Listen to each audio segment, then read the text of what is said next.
She's an assistant professor of ophthalmology at the Wilmer Eye Institute of Johns Hopkins School of Medicine, an associate faculty member at the Johns Hopkins Berman Institute of Bioethics. Dr. Collins received her medical degree from the University of Chicago, where she also completed a fellowship in clinical medical ethics at the McLean Center. She completed her ophthalmology residency at the University of Chicago, followed by a pediatric ophthalmology and adult strabismus fellowship at University of Toronto's Hospital for Sick Children. She received her master's in public health from the Johns Hopkins University, Bloomberg School of Public Health, and she has many interests. And one of the main of them is to include health disparities and access to pediatric eye care, the impact of vision on academic outcomes, and public health ethics. So, Professor Megan Collins, it's an honor for me as the Dean of the Bauru School of Dentistry, which is housing temporarily the medical course. Soon, we expect to have a medical school in our campus. And it's such an honor to have you here sharing all of your knowledge with all of our students and professors and community. Thank you for your kindness, and it's a pleasure to listen to you. Thank you so much for such a kind introduction, and thanks to all of you. I think is it 6 o'clock in Sao Paulo? So 6 o'clock on a Friday night. I could. Exactly. I don't think.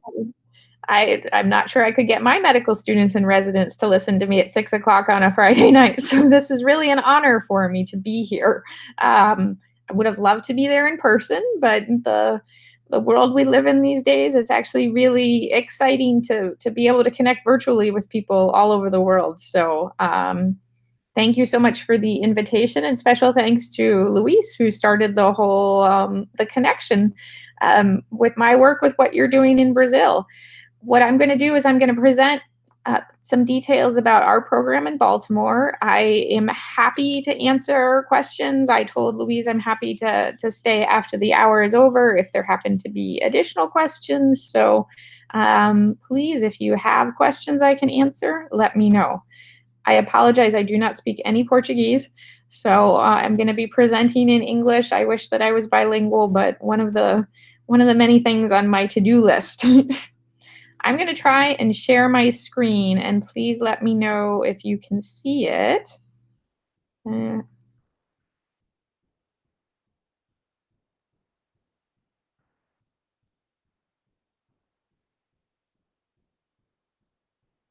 you see my screen right now? Yes, perfect. Perfect. And if I advance, can you see it? Yes, yes. Okay, great. Wonderful. So thanks for the kind introduction again.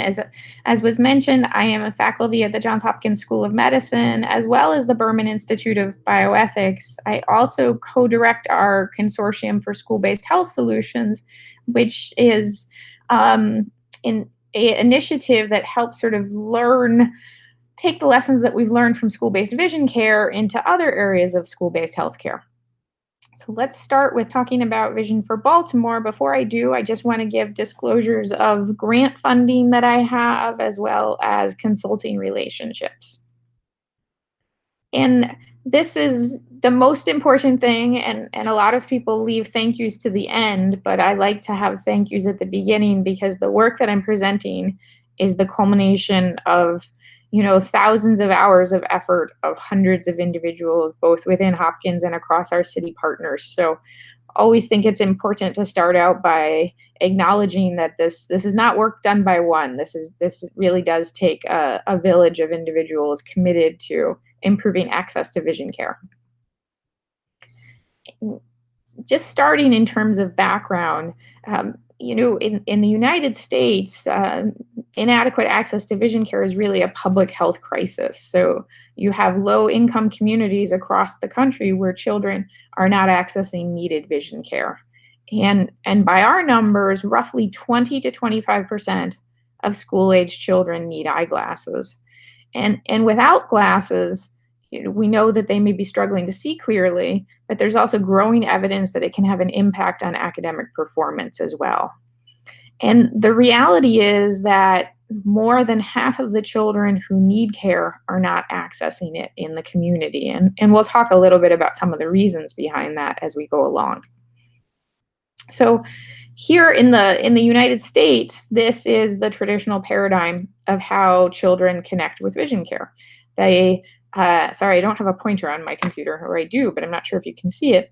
So it often starts with school-age vision screenings, or these are screenings that are done at schools, and a screening is not an eye exam, but it is an assessment to tell if a child is at risk for having an eye problem. And when children have a vision screening, if they don't pass it, they get a form that usually goes home to their parents or guardian, instructing them that they haven't passed the exam and that they should go to find an eye doctor in the community.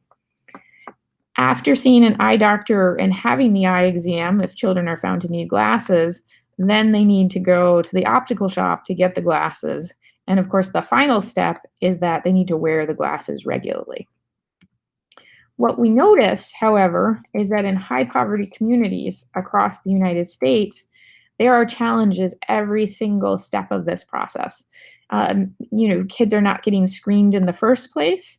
If they're getting screened, we know there's a big disconnect between failing a screening and actually getting an eye exam.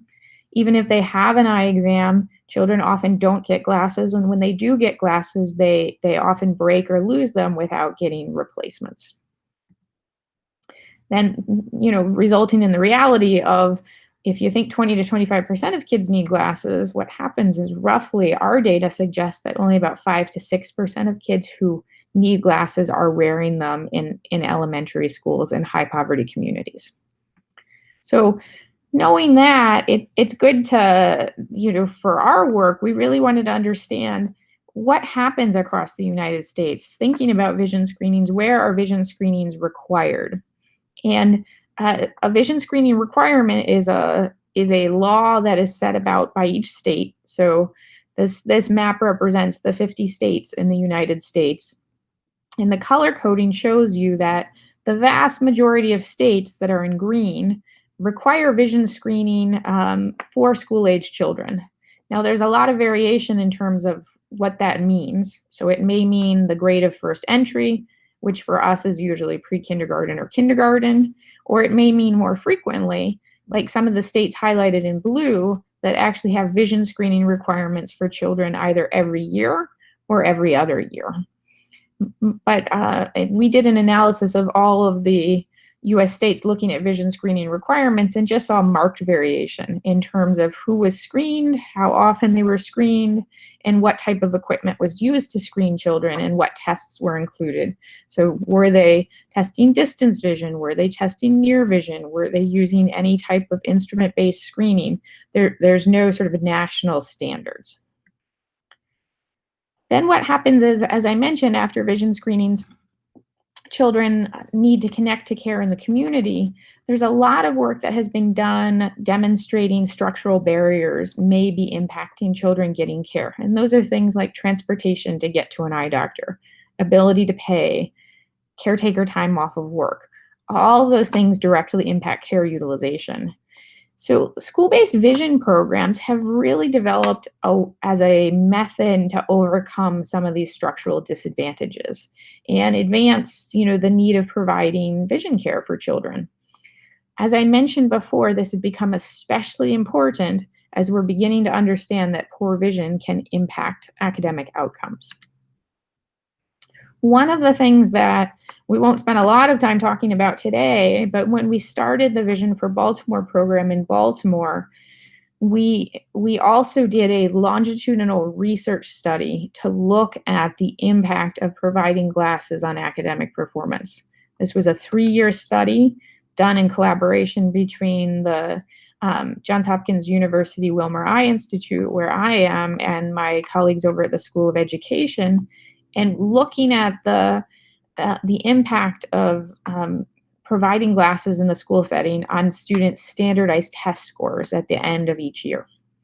And some of the other literature out there that has informed this question as well is some recent work by some of our colleagues up in Philadelphia at Wills Eye Hospital, Dr. Levin's team, as well as some earlier work that our team has also done called the Baltimore Reading and Eye Disease Study, all of which suggest the exact same thing, that often kids from low-income communities need access to eye care, they don't have it, and if you provide them care in schools, when they need it, it can actually help them both in order to see more clearly, but also to perform better academically. So that brings me to Vision for Baltimore. Vision for Baltimore is a citywide vision program. It was launched in 2016. This fall, we are very proud to start our 5th year.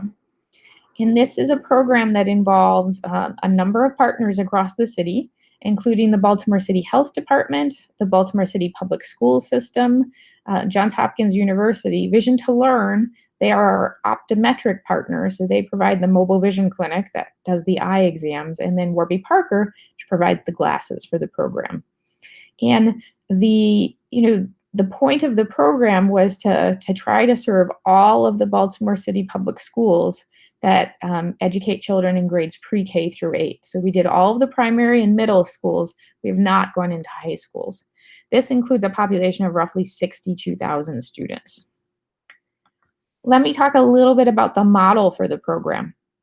The way the program is set up is each student has a vision screening. So the way the program serves roughly 50 of the 150 schools in the city per year. For the schools that are served each year, each student in the school gets a vision screening. The vision screening is done by our health department colleagues. The vision screening, just for people who might be interested, includes testing distance acuity, cover testing, and stereopsis for our young grades, as well as an instrument-based photo screener. If children fail on any of those assessments, they are referred to have an eye exam. The eye exams are conducted by licensed optometrists in a mobile vision clinic that's performed at school. We've developed consensus guidelines for prescribing glasses, as well as referring children who may have more complicated non-refractive pathology and need care in the community. Finally, not only are glasses prescribed, but they're actually provided and dispensed at school, as well as replaced at school. So we know that this is where kids are the vast majority of their day, at least in the era before COVID, I should say. So we worked very closely with schools to develop different mechanisms so the teachers would know which kids wore glasses, and the teachers in school paraprofessionals would be able to alert us if a child had lost or broken their glasses so we could order and provide new ones. And we found it very important to work with the schools in partnership to make sure kids were doing what the ultimate goal of the program was, which is to get glasses on their face so they could be able to see more clearly. In order to participate in the program, meaning in order to get an eye exam after a child has failed a vision screening, there's a permission form that goes home. It's a one-page form, but it has details for family members explaining what the exam is and asking for some information and permission for the child to have an eye exam. Very important to understand that this form has to be returned in order for the child to have the eye exam. And we'll talk a little bit later about some of the barriers we've encountered along the way, including challenges with consent and getting people to return forms. As I mentioned previously, all care through the program is delivered right at school. So children don't need to leave the school and go anywhere else to get these services. Everything comes to school. The screenings, the eye exams, and the eyeglasses. This is a student from one of our schools who is wearing a pair of glasses. And I think I have a slide coming up showing we have a lot of different colorful glasses, different shapes and colors that kids think are really cool, and that helps a lot with ensuring kids actually get excited about getting glasses. The parents are typically not present for the eye exam. The eye exam is done during the school day, and a summary of the results is sent home to parents so they understand why their child may or may not have been prescribed glasses and if they need any further follow-up. This is a picture of the mobile vision clinic. So you can see it is essentially I think it's a Mercedes-Benz van that has been retrofit to have an eye exam lane inside. And in the front part of the van, the kind of cool thing is the driver's seat swivels around and it becomes the place where we have our mini optical shop. That's where kids get their auto refraction when they come in, and it's where they get to pick the different frames if they end up needing glasses. And then in the back of the van is where the optometrist is. It's where the exam chair is. We have a portable as well as a portable slit lamp, and actually a kind of floor-based slit lamp, as well as a 4-opter, loose lenses, an indirect ophthalmoscope, a direct ophthalmoscope, retinoscope. It's pretty much an eye exam lane in a van. So far, the program over 3 years has screened over 55,000 students. And one of the really interesting things for us was the high rate of vision screening failure. 33% of children actually failed vision screenings over that period of time and were offered eye exams at school. This is some of our data from from 2016 to 2018, looking at how students failed per grade. And what you'll notice here is there really is sort of a trend that more fail as they get into the higher grades. But I'm going to direct you to the right part of this slide where I have mandated versus non-mandated. So what that means is earlier when I was talking about vision screening requirements by state, there are particular grades for the state of Maryland where I live where children are required to have a vision screening. And for us, that includes the grade of first entry into a school system, which is either pre-kindergarten or kindergarten, first and 8th grade. And one of my fellows about a year ago now did an analysis of looking at what were the vision screening failure rates of students in those state mandated grades versus all the other grades. Right? Kids are typically not getting a vision screening in exclusive of this program.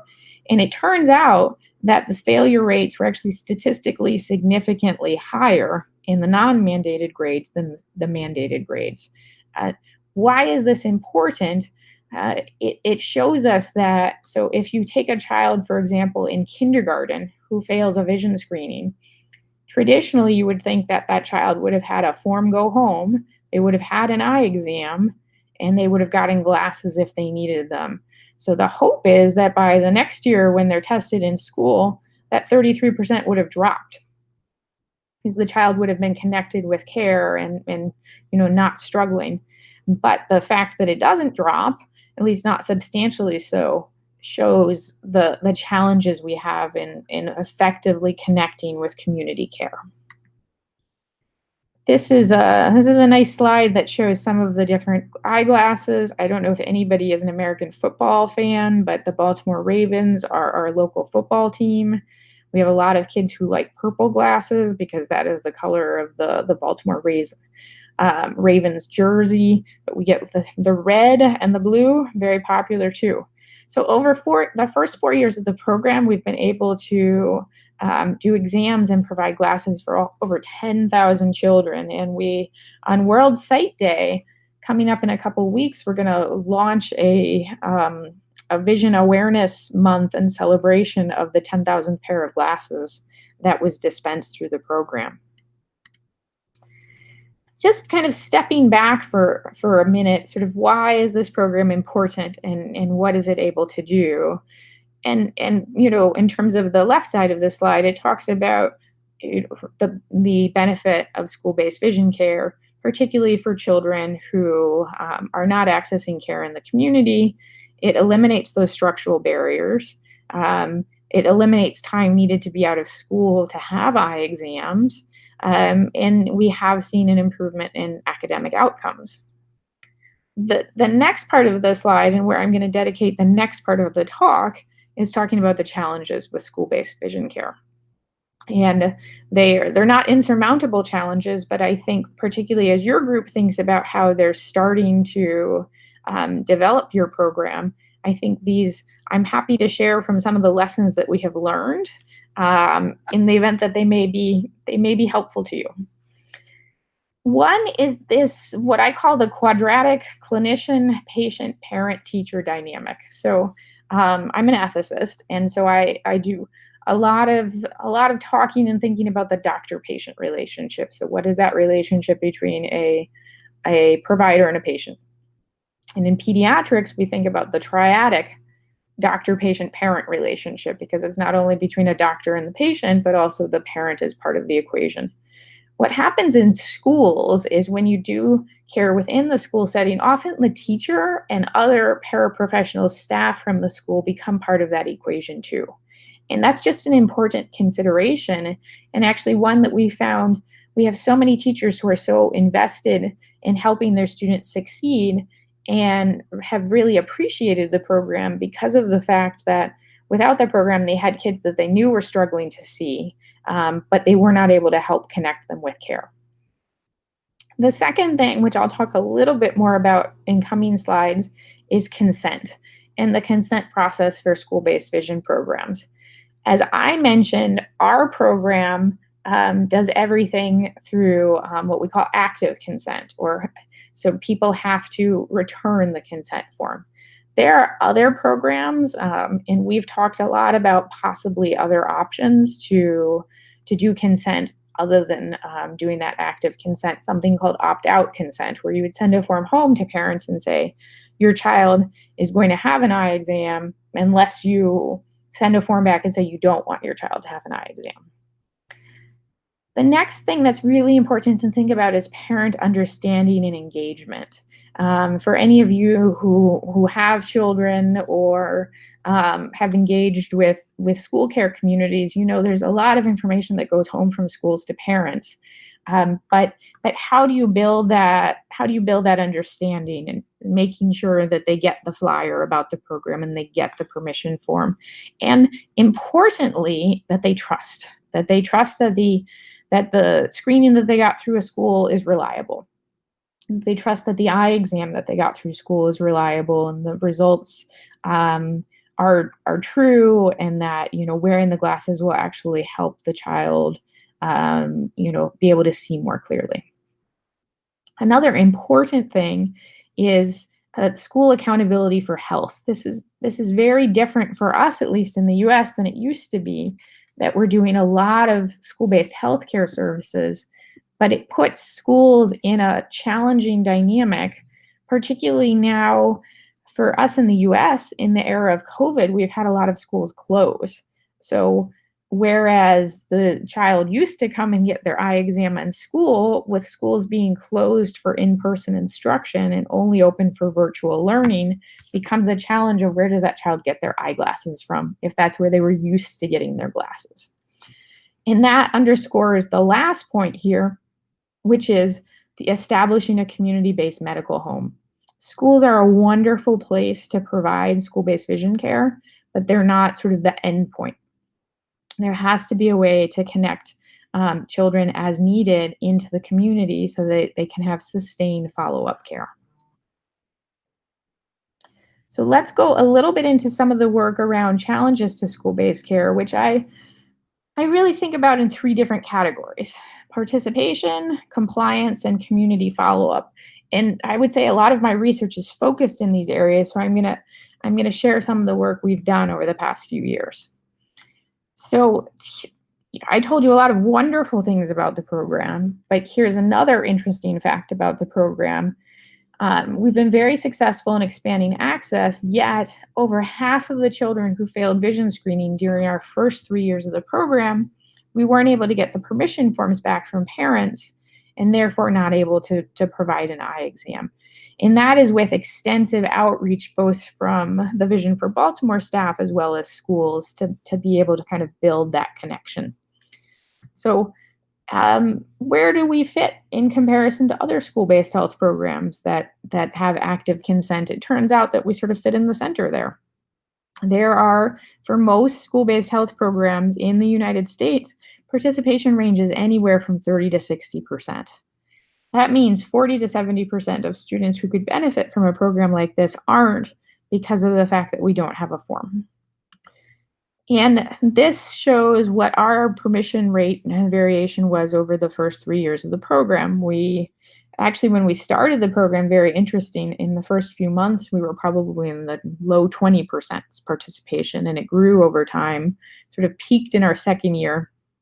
This is our third year data, about 43%. Interestingly, our I can share with you if people have questions afterwards. We implemented a sort of a I don't know, a reinforced consent process during this past year, and our consent rates are now over 70%.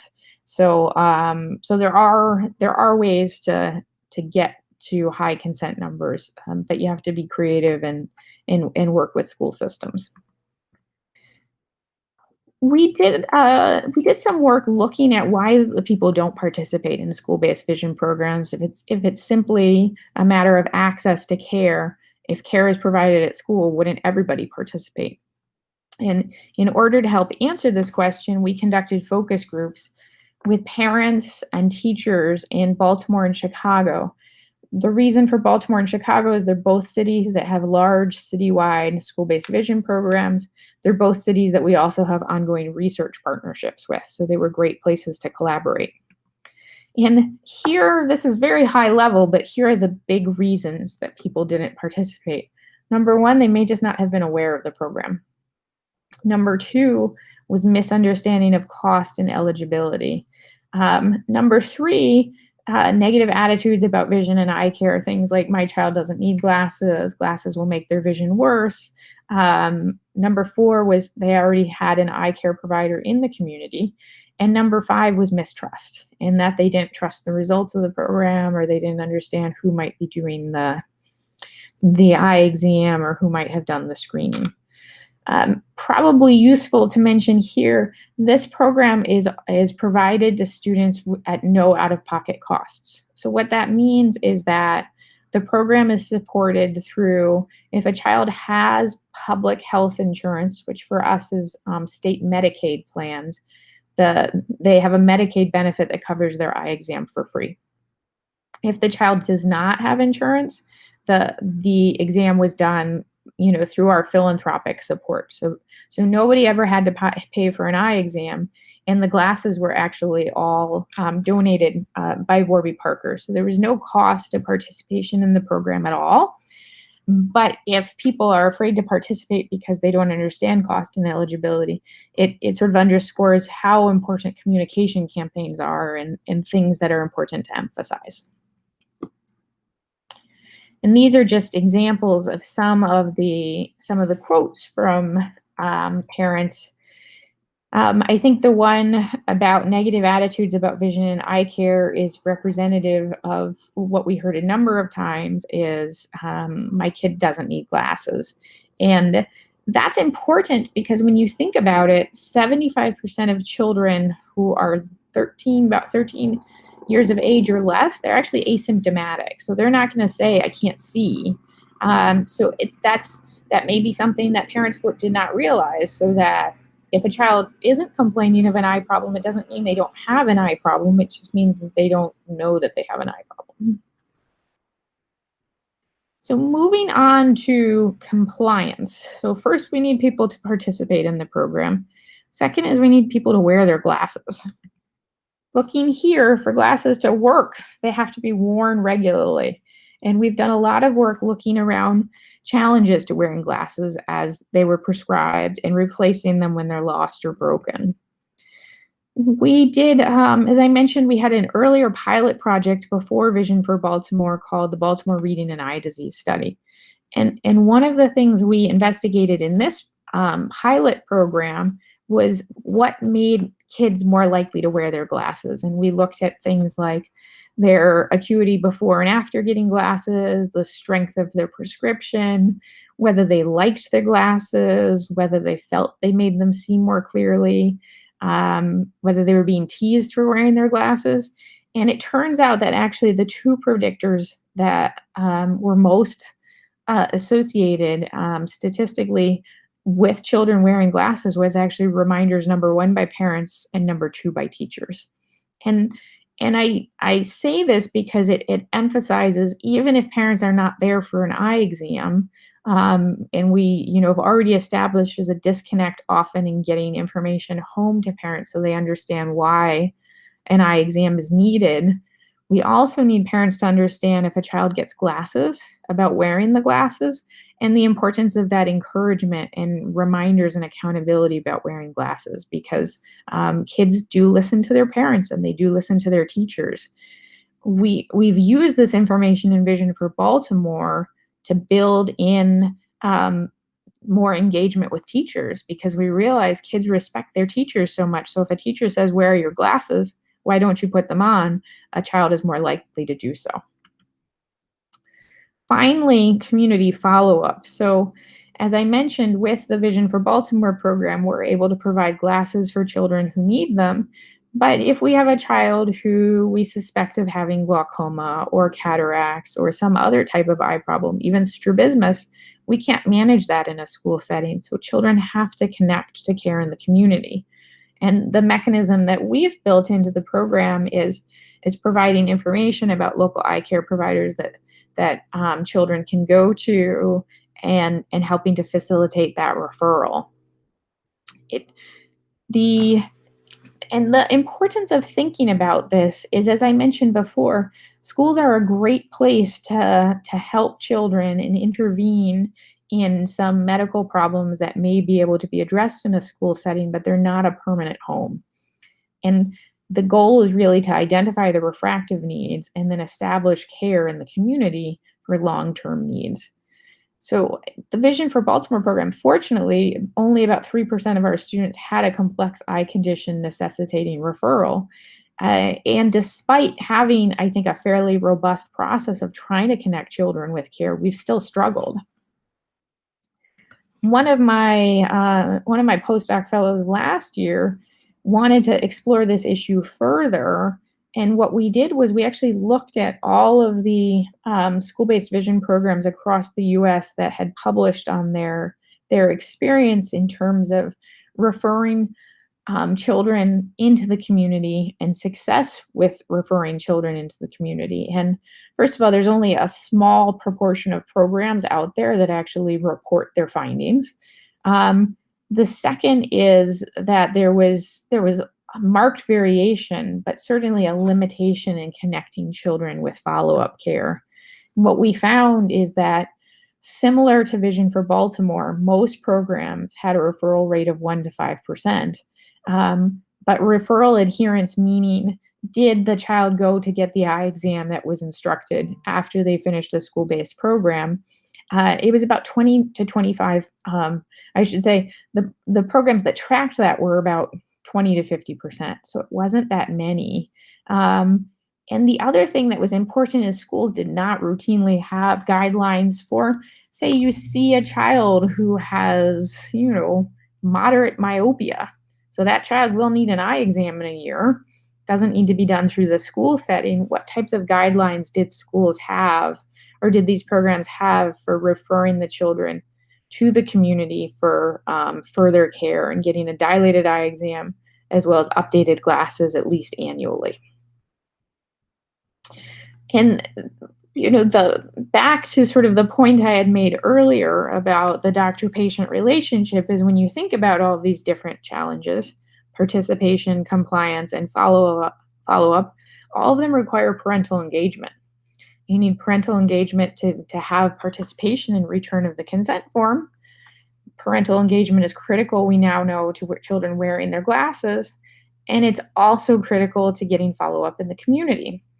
And to me, this is where one of the challenges still lies with school-based vision programs, although I can share a little bit about what I'm thinking about that in the era of COVID. It's how do you have that relationship between an eye care provider and a parent if you don't actually physically ever see the parent? This is a cartoon from an American magazine called The New Yorker, and this is sometimes how I feel in clinic, that you have a patient come in with a long list of symptoms, but as the provider, you can easily engage with that patient and sort of understand where they're coming from and what their concerns might be. A little bit different when you're delivering care through the school setting. And this is, exactly back to our school-based vision clinic. you have the provider, you have the student, but you don't necessarily have the parent there. Now, my thoughts actually in the era of COVID is we've learned to use technology much more, as evidenced by tonight's call or meeting. This probably would not have happened before COVID for us to think about connecting virtually with others across the world. But the same thing can certainly be done when we resume, at least in the US, our in-person classes, that that parents could potentially Zoom into that appointment so that the provider could talk to the parent directly. The other thing that becomes important is figuring out what the role of teachers and schools are as healthcare is delivered into the school setting. We know there's an expanded role for teachers, and how to support them in that role, because of the fact that regardless of how much we rely on schools for, parents are still very essential to all of these elements of participation, compliance, and follow-up. When we talk to parents, we did some focus group data actually asking what do parents want to know? What did they want to know about the program, and what would help them understand things more? And it's interesting. Some of the things are things that we were already giving them information about, but sometimes there was still that disconnect between what information you were giving and what information people may have received or understood. But some of the things were just simply, we want to know what the breakdown is of what's a screening and what's an eye exam, and when are these two things going to happen, and what types of things do they as parents need to think about? What are signs and symptoms of vision problems? When should children follow up? How do they wear their glasses, and how do they take care of their glasses? As a pediatric eye care provider, I find this becomes especially important when I'm speaking with parents who haven't worn glasses themselves. So I've been wearing glasses since I was very young, so it's easy for me to prescribe glasses to somebody and think that's no big deal. But if no one in a family has ever worn glasses before, it's often sort of it's a different, they don't know where to go to get the glasses, and will the glasses hurt your eyes? All those types of questions that patients and families may want to know. Just wrapping up here, our work has really, I think, helped to demonstrate how important school-based vision programs are in providing access to eye care. And again, especially in high poverty communities where we know that children are not otherwise accessing care. There are important considerations to help improve the impact of programs, including better strategies to engage with parents, better strategies to engage with the community for long-term care, and better strategies to engage with the school staff to help support their role in the program. The kind of final point I wanted to make is, for us, March 13th of this past spring, almost all public schools across the United States closed because of COVID and remain closed for the remainder of the school year. And as schools reopened in the US for school this August, still, I think the latest data is more than 3/4 of the 100 largest school districts in the US are only doing virtual learning. So, another area of interest for me is how do you think about all of these things like school-based health services that were provided to kids who are now not in the school setting at all? And how do you think about when those schools reopen? How do you safely provide vision screenings and eye exams and continue to connect them to the care that they need? They're important questions. I don't think we have answers to all of them yet, but I think we know that as schools remain closed for more prolonged periods of time, there's other important resources that we need to ensure we're connecting our children with. Just going to end with this is some members of my team last year, actually on World Sight Day. And I didn't talk about it in this talk at all, but we do a lot of things around student engagement, and we're actually doing a cow eye dissection here with a bunch of students, because the more they understand, the more likely they are to get excited about the whole eye exam and eyeglasses process. And there's nothing that kids like more than a good gooey cow eyeball. On that note, I've left my email here. I'm going to turn it back to Louise, and I'm happy to answer questions. And again, thank you so much for this invitation to talk to you today. Dr. Collins, thank you very much for all your words. We can see you have a lot of passion when you are talking about the subject, and I'm sure this web conference is going to arouse your amazement in all the students who were present tonight. I have some questions, some personal questions, but Luis Eduardo, my colleague, is going to start with the questions we received on the chat. Luis? Hello, thank you again. And we have a question of Bruno Pereira. He asked about are there many fake news that you have to deal with Baltimore Vision-based program, which contributes to mistrust?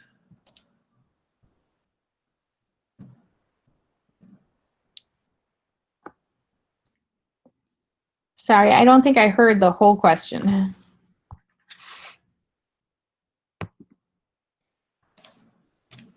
He asked about fake news that would difficult the program, that would, for example, that parents that don't trust in the student at all. So is the question about why parents wouldn't trust the program, or do we have parents that don't trust the program? Why those parents don't trust at the study? Okay. So it's a great question, and one I think we're trying to do a lot of things to understand more. There's actually historically a lot of literature about trying to understand if individuals don't trust healthcare providers and physicians, sometimes why that is. You know, there are within our patient population, part of it was if the child wasn't complaining of any eye problems, and then they get a note that goes home and says, you have a vision problem, and then the parent would say, are you having a hard time seeing? And the kid would say no. Parents said, oh, the program might not know what they're talking about. So I think that's part of it. There also is, and this is, I've been in ophthalmology now for a decade, and it continues to be an issue that parents are worried that glasses will make your vision worse. Not all the time, but that comes up a decent amount. And the other thing is parents sometimes don't want their child to participate in the program because they think that they will get made fun of for wearing glasses. So I'd say those are some of the reasons. Dr. Collins, I guess Professor Carlos also have a question. Sure. Yes. Beautiful lecture. Very exciting. Thank you for sharing with us. It was great, Megan. Thank you very much. So I'm curious about the costs of that van. Do you have sponsors? Do you have research grants? This is the first question. The second one is regarding the vision screenings. I was surprised with such a high percentage of children that failed, 33%. And you spoke about follow-up. So I was wondering if the follow-up also includes their performance at school, because you said about that partnership between clinicians, patients, parents, and teachers. So if their performance at school would be included in that follow-up. Thank you. All great questions. Thank you. So the costs of the program are roughly, the program costs about $900,000 per year to operate. 900,000 US dollars. I'm not sure what that is in Brazil. And that is between all partners. So that is to do all of the vision screenings. And remember, this is essentially a doubling of what the state requires. The state requires 3 or 4 grades. We do an additional 4 grades. So there's sort of a doubling of staff for that. There's the optometrist, the optician, the program manager for the Vision to Learn staff, as well as the equipment, the van, and all of the equipment inside. And then we have a team from Johns Hopkins they're called school vision advocates. They're actually staff that are sort of the glue. They connect all the parts of the program together, making sure that kids who fail the screening get the permission form, and the permission form goes home and follow up with kids who haven't gotten that back. So we've been very fortunate that Johns Hopkins University has actually supported the Hopkins role in the program and provided funding for us. And we have a number of other philanthropic donors that have helped support the program, including a Baltimore-based foundation called the ABLE Foundation, the Annie Casey Foundation, which is a national foundation, among others. Warby Parker has been incredibly generous and donated all of their eyeglasses for free. So we have been fortunate to have a lot of great partners and a lot of wonderful generosity. You know, one of the points I didn't go into too much detail is in the U.S., a little bit of variation by state, but in the state of Maryland, any kids who have public health insurance actually the public health insurance includes one eye exam, one pair of glasses, and one replacement per year. So there actually are state resources, but in order to connect to the state resources, you have to bill for them. So we have a process in place that we have started billing. So we've started to collect some money in from that to help offset costs of the program. Turns out that ends up being very difficult finding the right ID number to bill children's eyeglasses, or not their eyeglasses, their eye exam. So that's a little bit about the costs. The failure rate, I agree, we were sort of shocked that it was so high. And but I think you have to realize, you know, Baltimore is a very, you know, for the US, it's a very low income area. One of the metrics that we use to think about whether a school district in particular is low income is whether they provide free and reduced meals. It's like it's a federal assistance program, whether they provide food in schools, and 100% of Baltimore schools get that free and reduced meals program, which means that it's a 100% poverty metric for the school districts.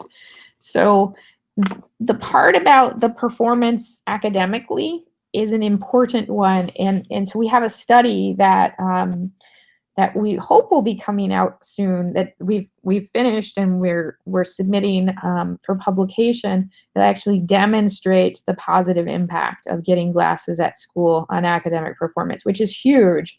We have, you know, really the largest randomized controlled trial of this in the United States. And what we did was we looked at standardized test scores for children. So they had pre-tests and post-tests, and there's a number of different benchmark standardized assessments they take across the US.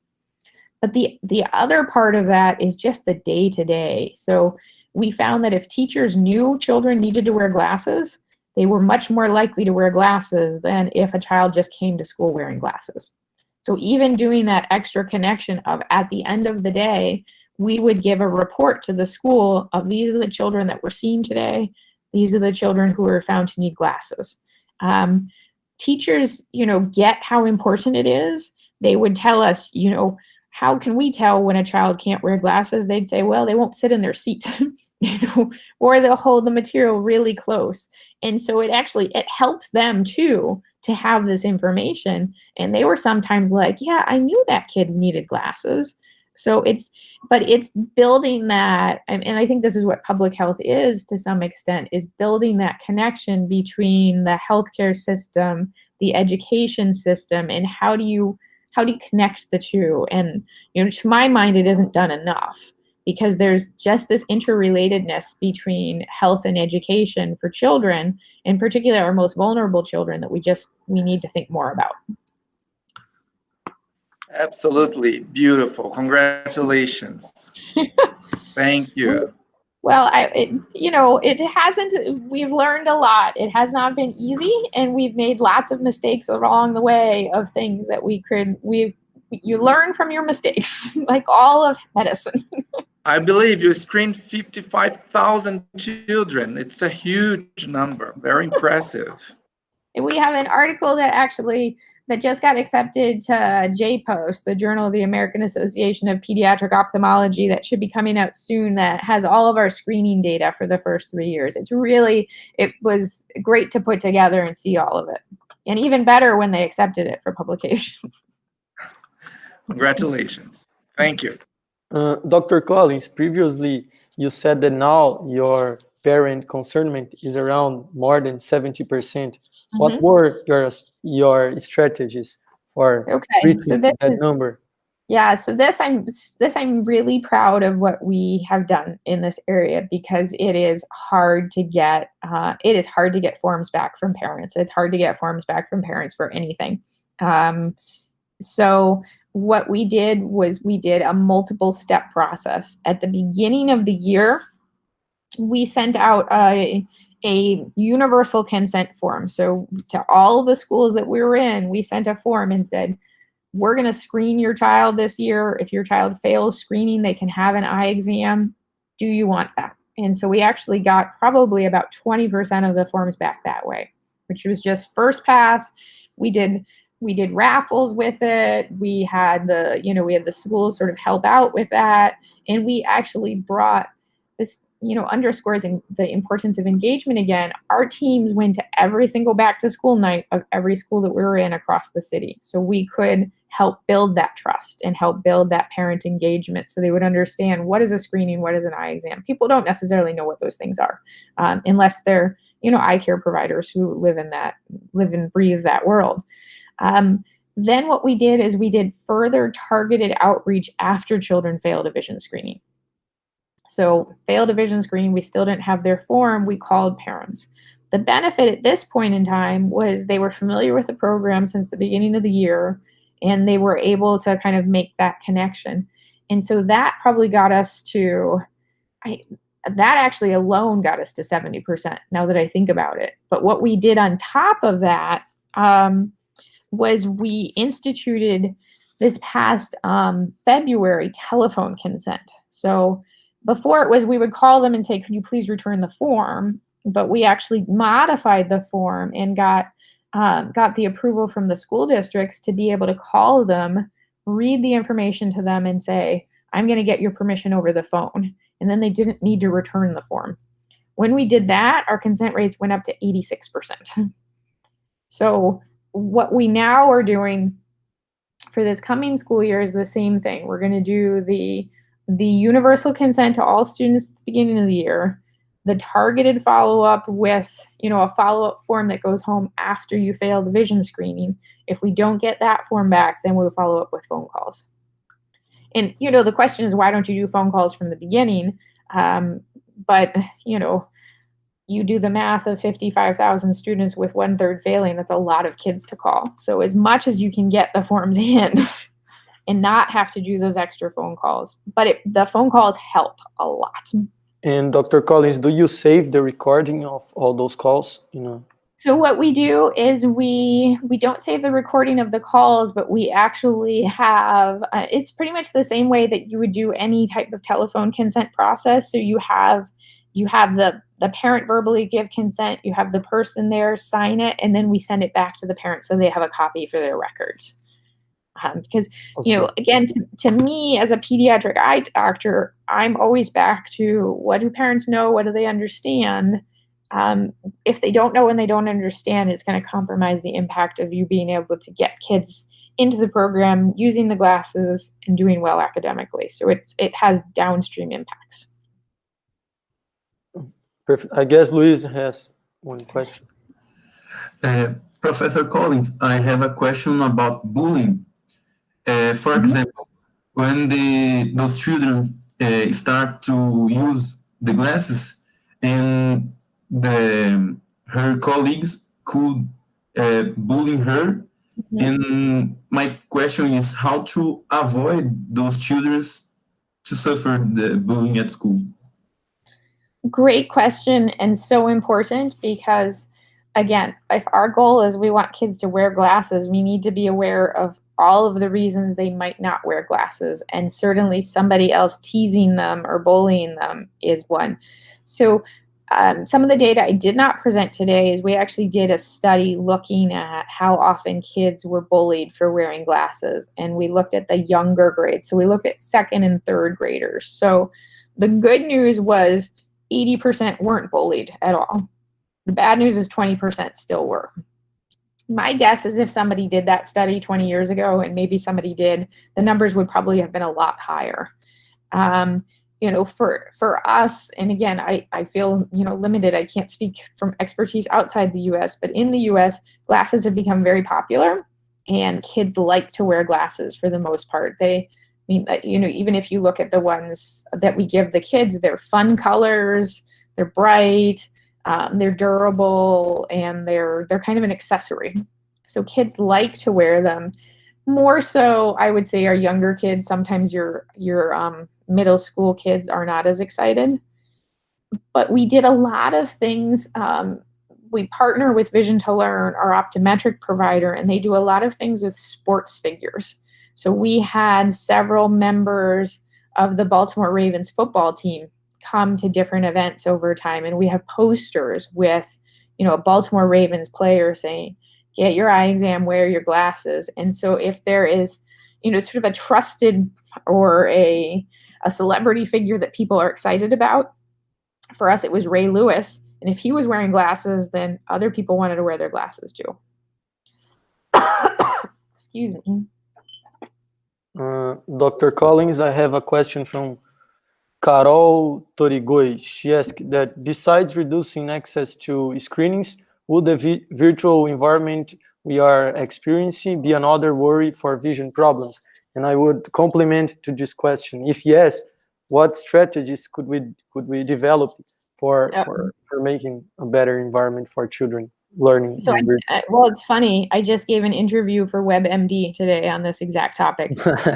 It is the one on every parent's mind these days if their children are doing virtual learning because they're spending their entire day staring at a computer. And so, digital eye strain is a very real phenomenon, and I'm probably doing all of the things that I shouldn't be doing. My computer I'm looking down at it. I should be doing something with parallel to my visual access. I'm probably about actually 2 feet away, which is good. There's just these various things for hygiene, right? You should be parallel visual access. You should be at least 18 inches away from your computer. You should be taking breaks. I don't know if you're aware of the 20-20-20 rule, which is every 20 minutes, take a 20-second break, look 20 feet away. You should be training your child or yourself when it comes to adults to blink regularly. So is it at the end of every sentence? Is it at the end of every line? We know that people just aren't blinking as much. Reduce the brightness on your computer screen to reduce the glare. And for kids as well as for me, this is I'm not exaggerating. This is actually my 14th meeting of the day. And I have one more after this, so I have been sitting for a long period of time today. It's important for your eye health as well as your overall health to move and to go outside. So we do a lot of telling parents, try to minimize the non-school screen time as much as possible. Try to take breaks and go outside between Zoom lessons and things like that, because we have a lot of kids right now who are doing school virtually. Thank you very much. I guess we are on the limit of the time, but I will do my last and personal question. Dr. Collins, do you believe that after the pandemics, school vision-based programs are going to keep the same? And if not, what strategies can we do to keep screening children? That's a great question, and sort of one of my passion projects right now. So again, I can only speak from the U.S., but what I worry about is with schools. If you have a couple minutes, let me tell you my framework. Okay, so I have as long as you want to. So schools to me, and I run another project called the eSchool Plus Initiative, which is actually looking at equity issues in school responses to COVID.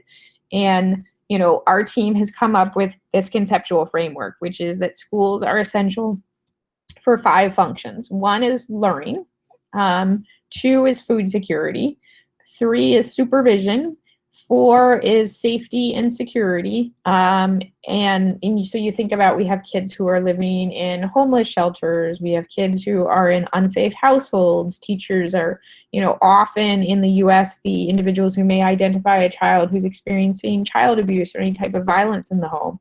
But then the final one, which is our focus today, is school-based healthcare services. So vision, obviously, I think is paramount because of my day job. But kids get mental health resources, they get asthma care, they get nutrition and, you know, smoking cessation, all of these things. And a lot of programs like our vision program are done by philanthropic support. So with schools closed for long periods of time and our economy taking a downturn, a lot of those programs have stopped running. And when schools reopen, I worry that it's not going to be their first priority to let's get the vision care providers back in here, because they're going to be worried, appropriately so, about what we already know is at least estimated months, if not years, of learning loss from being out of schools. Again, and I'm talking about disproportionately for children of color and children from low-income communities. So what we have tried to do in Baltimore, and we're really proud of, and we have the entire support of the city to do so, is our program is still up and running. Our schools are closed, but we're thinking of schools as they are buildings and structures of community sources in the community. So buildings are still open and people still go for food services. So why don't they come there for their eye exams too? So we have our clinic at different sites throughout the city every single day, still offering eye exams. And I think when schools reopen, you know, that's going to be important to think about infection control protocols and making sure we're keeping kids safe when they have eye exams, as well as the providers. But it's so important, and given the data we now have about the academic impact, it's going to be critical to the recovery too.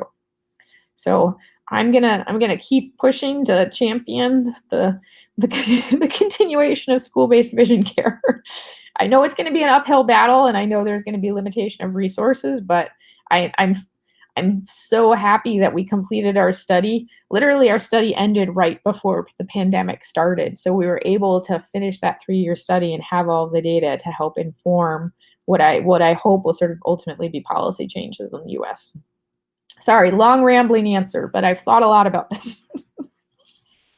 It's a long answer because it's a long discussion, right? Dr. Collins, I guess that was the last question. Thank you very much for all your words, for your dedication tonight, and in the other emails we've changed for several months. Oh, it's been my pleasure. I'm so glad, and I hope that all the students also liked, and now they are going to be very interested in this team and help us screening children here in Bauru and maybe Brazil. Professor Carlos, Luis, do you want to speak something else? To thank again Dr. Megan Collins for it was such a joy. Thank you. It was great meeting you, and I hope we can meet someday in person. And we wish to bring you to Bauru, and you will be able to share all of your knowledge in presence here with us. I would love to, and thank you so much. And I'm so excited what I've heard from Louise about the program that you're doing there. Please, if you have questions, I'm happy to answer, and again, provide any guidance from anything we've done. I feel like there are lessons to be learned for everybody. So. Particularly, I learned a lot, and I was very interested because we're also going to start a screening program in the north coast of our state. And I will be the coordinator, and Professor Kasia Sanger, who is here also with us, she's going to help me with that. So thank you for sharing our expertise. That's great. Don't hesitate to reach out if I can help at all. I will, for sure.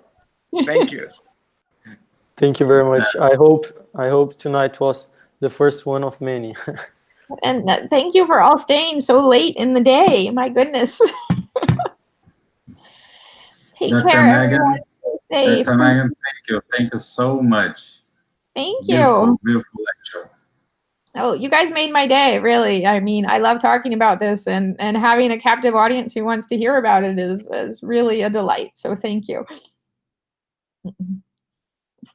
See you. Take care. Bye. Ok, bye. Good night. Tchau, tchau, pessoal. Valeu, galera. Abraço.